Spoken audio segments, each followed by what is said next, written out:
Right, so football news. Well, obviously, the big news of the weekend was the absolute drubbings handed out by Tottenham Hotspur and Aston Villa Why? to yeah to to Manchester United and Liverpool respectively. What a crazy day that Sunday was. I love how before the Tottenham game, people were like, "Okay, guys, what's your predictions for Tottenham v Man U? Ooh, 1-1. Ooh, 2-1 to Tottenham. Now 2-1 to Man U. 2-0 to Tottenham. No one ever predicts 6-1 in fairness. 6-1. Ever. If you had that in Iraqi, and you had 7-2 in Iraqi, then I'm going to contact you about the next lotto numbers or something, because just insane score lines that you never ever get in football usually. So I guess talk us through your emotions during the Spurs Man U match. I think it was just like that laughing status I had, same as when, the whole Chelsea in the Carabao Cup, right at the end, we're like, yeah! I wasn't as excited as that. I was excited more for the fact that if my team can do this, then they should be a force to be reckoned with this season, especially with the depth that Mourinho's got this season now. So I've got good hopes for it now. You've got a good squad, man. And considering that Bale has not even started yet, and you've got Harry Kane, who can even play a creative midfielder role among with his striking. He's been up there with the amount of successful passes now. Højbjerg has now come into his own in that defensive midfielder position. We didn't even have Lo Celso on in our games, and even Sissoko stepped up to the plate.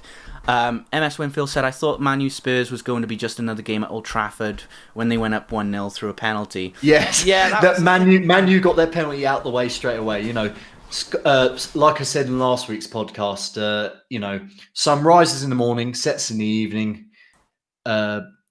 Pandemic is still going on. Man United get a penalty. It's just one of those things that happens every week. Absolutely. I think it was a stupid tackle from Sanchez, but then I think that was why Lamela did what he did then afterwards, because you know what, two can play at this game. It was very much that sort of thing.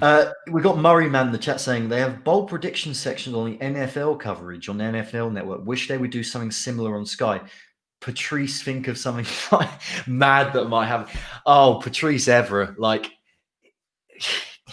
he's an utter joy to watch. He's a complete madman. Yeah, but I knew that from his Instagram, right, when he's dancing with raw chickens and things like that. Roy Keane would be like that. We should explain. He was the pundit during the Man United Spurs game. Yeah. And there's a great video on Twitter, which is a guy who films it. It's like a still. He paused it during half time or during full time, and he had Patrice Evra just looking miserable, and it panning across to Graham Souness, who's actually smiling for once. And that made me laugh out loud. Yeah. Obviously he wasn't laughing about 2 hours later, Graham Souness. When Liverpool got bumped, but we'll get onto that. I mean, there's so many excuses out of this game that the red card made Tottenham go up 6-1. I mean, even before that, Man U were just awful in the defence. It's got to be said. The likes of Harry Maguire, who was just fumbling with the ball. What was that header that led to Ndombele's goal? He just went straight up in the air. Honestly, some of the worst defending I've ever seen from a Man United side. Harry Maguire. How is Harry Maguire £80 million? It doesn't make sense, does it? Money that just highlights and emphasises how ridiculous money is nowadays in football. I know, he's not worth 80 million. I do feel sorry for Man U fans, because for what was a great club years and years ago has now just turned into this absolute joke. And they turned us over back in the day, even though Arsene Wenger and Sir Alex Ferguson, that was the big.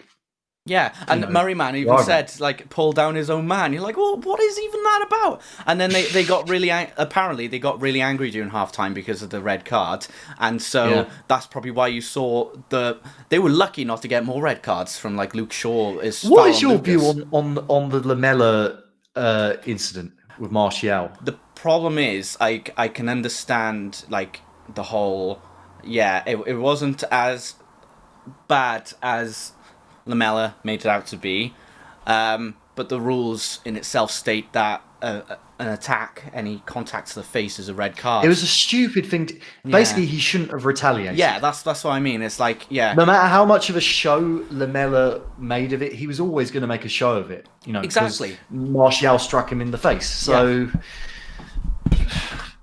what can you do? What was that? My phone dropped. Oops.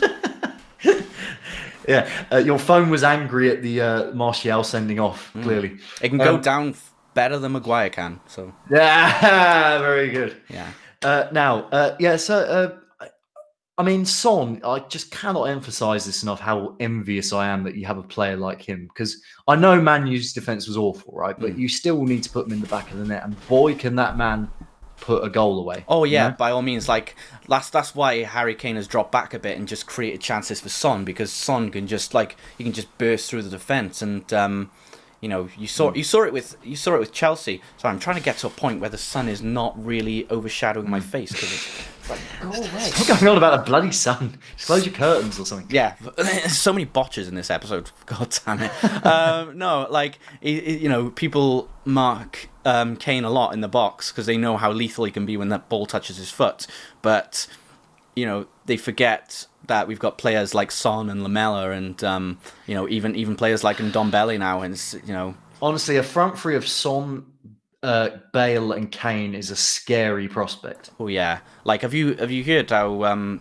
they're really impressed by Kane and not Kane, sorry, but also Kane, but Bale in training now as well. How he's just really impressed the trainers and everything, and he's gotten back to that. He's got his backswing down. He's got his putting is quite good. Oh yeah, and you see Mourinho in the caddy going ah.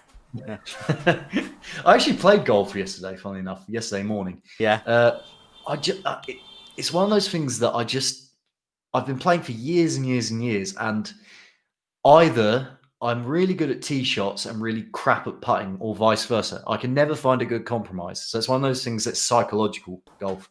So if Bale was still in that psychological golf mindset, then maybe he can sort of apply it to his footballing ability and be even more dangerous. Yeah, well, at least now he can play some games with Kane on the weekend now as well. So, that's true. That's very true. Actually. But yeah, bottom line is you hammered them deservedly. I think even Serge Aurier scored, didn't he? Serge Aurier was fantastic in that game as well. Like, he's coming good, I tell you. Doherty's come in. He hasn't been the best starting in, and I can understand like he's playing a slightly different position to where he was at Wolves. But I think Aurier's seen that competition and said, okay, I'm going to up my game now, and he's just blasted it through. Same with Ben Davies, actually, to be fair, because Raylon has come in and he's just been like an absolute rocket on the pitch, and then Ben Davies has been going up there trying to create more chances for the team. So fair play to the team for what they've been doing so far. I think having Bale come in has raised their spirits, and then this whole good promise from the transfer market has really upped their spirits as well. So I think it was a lot. I think a lot of last season was down to lack of confidence, if anything, because I think with Poch losing the dressing room and the injuries happening, I think the players started to lose hope a bit. Yeah, injuries. You were quite unlucky with injuries, it has to be said. Michael in the chat says he did go to a driving range once, but he didn't quite get the fun of it. No, what you want to do, mate, is go to a good like an 8-holer or something like that, or a 9-holer, just like locally to you. You will. It's a sort of an acquired taste, golf. I think the beauty of golf in itself, like it's appreciating your surroundings whilst you're playing the game and just having it's like a relaxing sport, isn't it? I gotta say, my dad hit a shot which God knows how it happened, but he managed to tee off and hit a tree. Oh God! And then it bounced off the tree and went back straight into the middle of the green. Oh God! None of us saw it happen. I thought a squirrel might have dragged it along or something. Yeah. But anyway, I'm completely digressing. So you hammered Man United essentially, and it was, even as an Arsenal fan, I took great delight in seeing Man United get stuffed like that. And I think Ole, surely he can't last much longer unless Cavani, Cavani, who's pretty much as big of a dinosaur as Gunnosaurus is, and we'll get to that later. Yeah, might do some damage.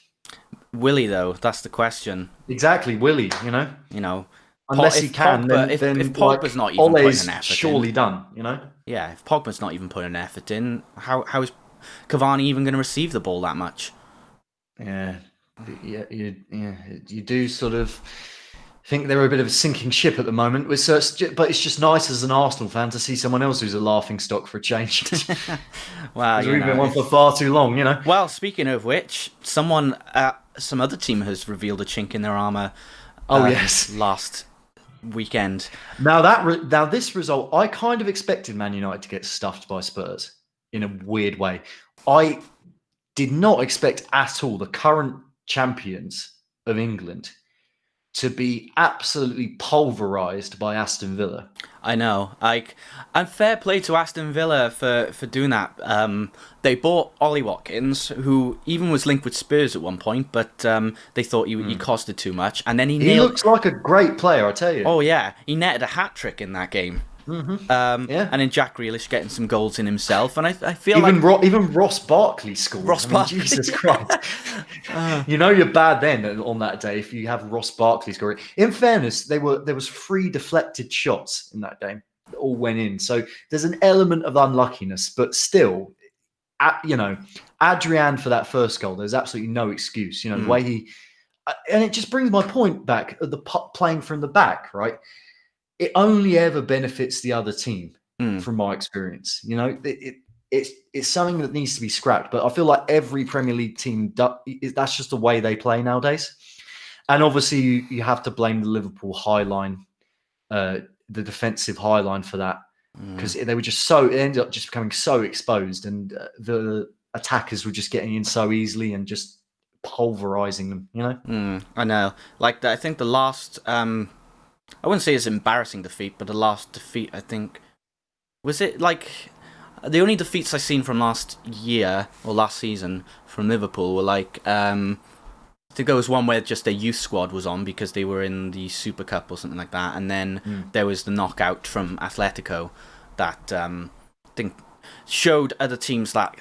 I think a lot of teams have been scared by Liverpool because they felt like they were invincible, but they're not. They're not invincible.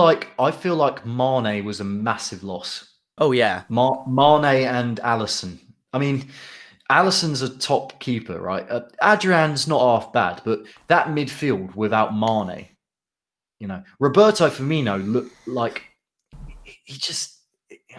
he couldn't put the ball away. Oh, what was that TikTok I saw the other day, actually, of it was showing I'm the best striker in the league. No, I am. And then Firmino was like, hold my skyline, and then just kicked it off into the stratosphere. Yeah. So Michael says, Alisson's so key to the way Liverpool play and the general confidence it gives the defence. Seems every time Adrian plays, everyone just panics. Yeah. That's a fair point. That's a very fair point. I mean, it could be worse. They could have Karius behind at the back again. That's the thing, see, because when Hugo Lloris was injured, we had Gazzaniga. Yeah. And we weren't as good in defence, but we still were able to. We were still able to hold a bit, and even in the Liverpool game last season, Gazzaniga did a terrific job there, and it was the game where Japhet Tanganga shined. Which he does need to get a bit of his confidence back because he hasn't played many games really. Yeah, I mean, what if Leno gets injured? We're screwed. I still don't feel like selling Martin. If that was part of a make weight for the Partey deal, then fair enough. But I still rate Martinez as a goalkeeper highly, and he's clearly proving it with Villa so far. Villa are absolutely blitzing it at the moment. Yeah, a lot of Spurs fans, speaking of transfers, are quite a bit let down that we didn't get Skriniar on deadline day, and I think there was some key factors to that. I think Inter Milan didn't have many backups for looking for another defender, so they were very reluctant to sell Skriniar to begin with, and originally it was going to be a swap deal for Ndombele. For him, and I'm glad we didn't sell Ndombele. I didn't want to sell him to begin with, and then it was because they admitted if we came to them sooner about Skriniar, there would have been a deal on the table, but we were like £50 million off the suggested amount, because I think they wanted like €45 million for him or something like that. For a world-class defender like him, I don't think it's too bad, to be honest. No. I mean, we paid 45 million for Partey. That was his release clause. Yeah, and Partey's... And we triggered it on deadline day. Yeah. I mean, it must. That's why I feel like the Martinez thing must have been like a make weight for the because the fact that we're still getting rid of staff, sacking Gunnosaurus. I've got when I said I wanted fewer dinosaurs in Arsenal, I didn't mean it literally. But that whole stuff with I feel like I give out far too much about Mesut Ozil on this podcast, but the whole thing about him offering to pay Gunnosaurus, that is just nothing more, in my view, than a cynical PR move conducted by his team. His PR team make Joseph Stalin look like Colin Rooney,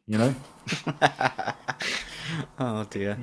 Yeah, I just... And the sooner he goes, the better my life will be.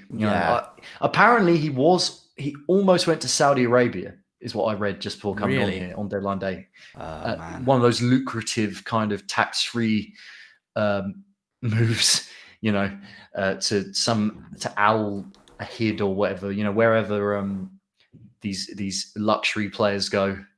Yeah, I mean, it's one of those things, isn't it? Like, Bale almost going to China last year. The transfer window is so weird, man.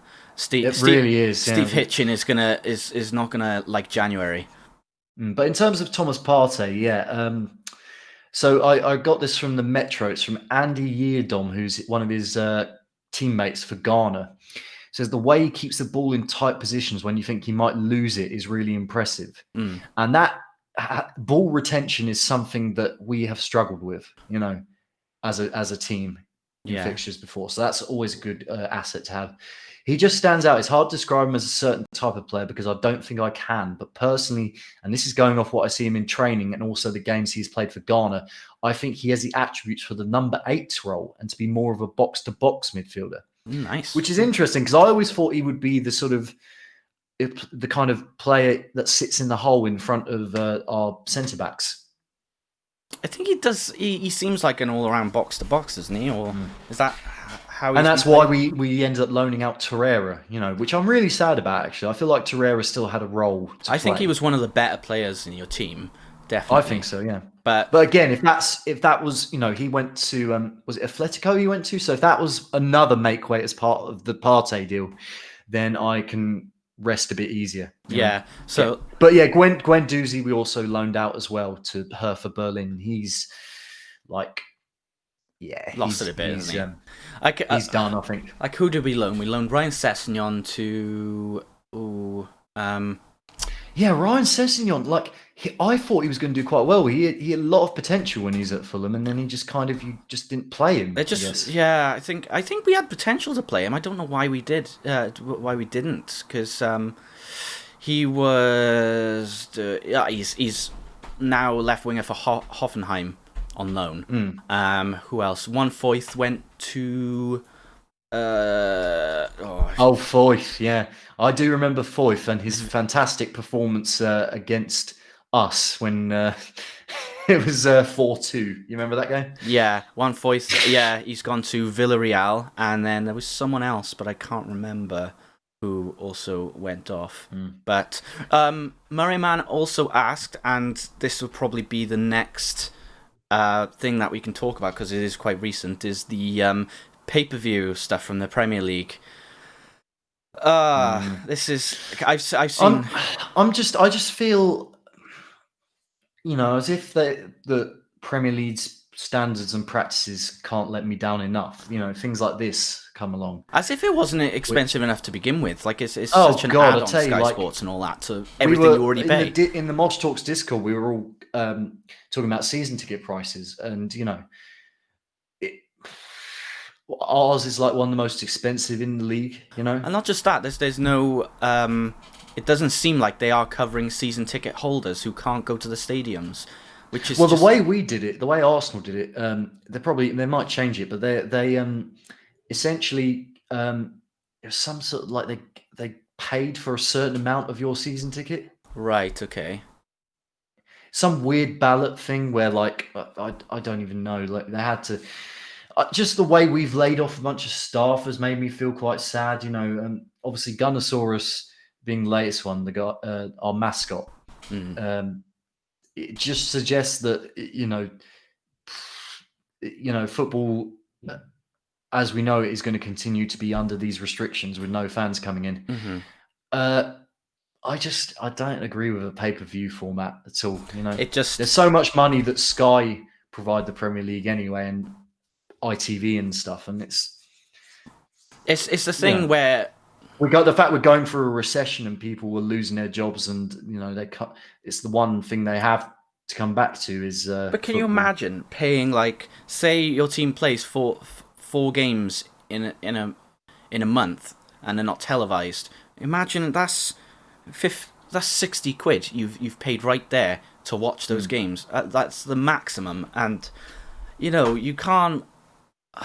When it comes to boxing and those sorts of pay-per-view events, they don't happen very often, so it's a bit of a one-off in those sorts of ones. But even that, I can't really justify it that much either. But I think it's going to encourage more people to stream illegally, so it's going to shoot themselves time to go in the on foot. bloody dodgygames.co.uk with all the pop-up ads. Yeah, then people would rather that than pay 15 quid per game. It's stupid. I don't know. It depends how much. There's definitely going to be people who do it, because football is their livelihood, sort of thing. But Michael says for Forest, we are being given a code for season ticket holders to watch all home games and midweek away games for free. In the EFL, all games are 10 quid pay-per-view. Yeah, I mean, the Premier League, the amount of money tossed about in the Premier League for those sorts of fixtures is ridiculous. At times it makes me think.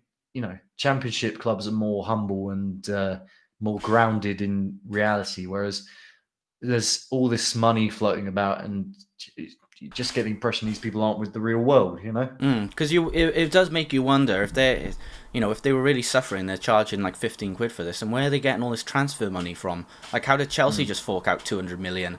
How are even Tottenham able to fork out 75 million? How are we supposedly being run by one of the biggest billionaires in the world, and we still have to lay off like 50 staff. We can't keep them on retainer, and we have who sitting on 350k wedge a week, and it's screwed. Absolutely. But to use a less a less offensive term, effed. Effed. So yeah, there's that. So the one thing that we were going to talk about last week, but we didn't get a chance to because we'd overrun, was the. Now, before we get into that, there is still the small matter, and I guess with Arsenal, our fixture, just your standard kind of got away with it performance again, but encouraging signs, and just makes me think we should play Aubameyang through the middle. Because he was playing on the wing initially, and then as soon as Pepe came on, the Orba switched to this middle position. He was far more effective. But now that Kieran Tierney has to isolate from the bloody Scotland, he was close to his teammate Stuart Armstrong in this group of three, and Stuart Armstrong got coronavirus, so now he has to isolate for 14 days, which means he's going to have to miss the Man City game, which means it's either Kolasinac at left back or Saka. And I prefer Saka, but that will mean Orba will again have to be shifted to the wing, which is just not his most effective position. I love how in the case for Spurs, they were really unlucky with injuries, but very lucky with coronavirus. Very lucky with coronavirus. the only recorded one that we've had for players was Ndombele before pre-season even. So since that, it's quite a thing. We were also going to mention England 3 Wales 0, but I think both of us didn't really give a toss about that, really. No. International friendlies can just do one, I also don't miss the... Although I will say, because Harry Kane didn't play, those big players didn't play, I think from Tottenham, only Harry Winks played and Ben Davies played for Wales. But you had Calvert-Lewin, Danny Ings... And was there another striker or winger? Connor Cody from Yeah, that's the one. Wolves got the other goal. So yeah, I mean, for them to step up and show that they can mean business as well as people like Harry Kane and Sterling, shows that there is so much depth in the England team. It was a very young team, and I was really pleasantly surprised with just how little you saw of the standard. It was Nick Pope in goal, Joe Gomez, Connor Cody, Michael Keane, Trippier, who was captain, Calvin Phillips from Leeds, which was a really surprising selection to me. Harry Winks, Saka. I'm delighted for Saka. Ings, Grealish, Calvert-Lewin. So very, very, Southgate seems to be sowing the seeds for a kind of a bright future with England, Absolutely. shall we say. Yeah. But then again, I very rarely give a toss about international football unless it's an actual tournament. And what I was getting to was that I don't miss the England band at all. The England band, when I come to power, I would just ban the England band from all international tournaments, playing The Great Escape over and over again ad nauseum. Absolutely. I mean, great that they got their time on the pitch. I think even Harry Winks. I think Jack Grealish, as Michael points out, he first cap. That was always good to see. Yeah, definitely. Winks, I think he just still have a way to go with upping his confidence and just pure consistency. But he'll get there. I think he'll get there. He's got potential, but I feel like this could be Grealish's last season at Villa. Just to kind of wrap a neat bow on the whole 7-2 thing. I feel like he's far too good for Aston Villa. Yeah, I would say no offense to Aston Villa fans. But he will get a move to a big club, I reckon, next season. Yeah, I would say it depends on how well Villa do this season, but I think it might be a case of they done well in these first 3 games, and then later on they will not do great against other teams like Chelsea, Man City. Yeah, and the last bit of football news before we move on is that Marcus Rashford got awarded an MBE. Yeah, so that's always great when someone's philanthropic work gets philanthropic, tomato. Whereas his work with helping out kids and stuff gets rewarded like that. What'd you say? I said and stuff. Yeah, he helped out people. Yeah, he helped out loads of people. So it's always great to see. Yeah. When someone in sport gets recognised that way.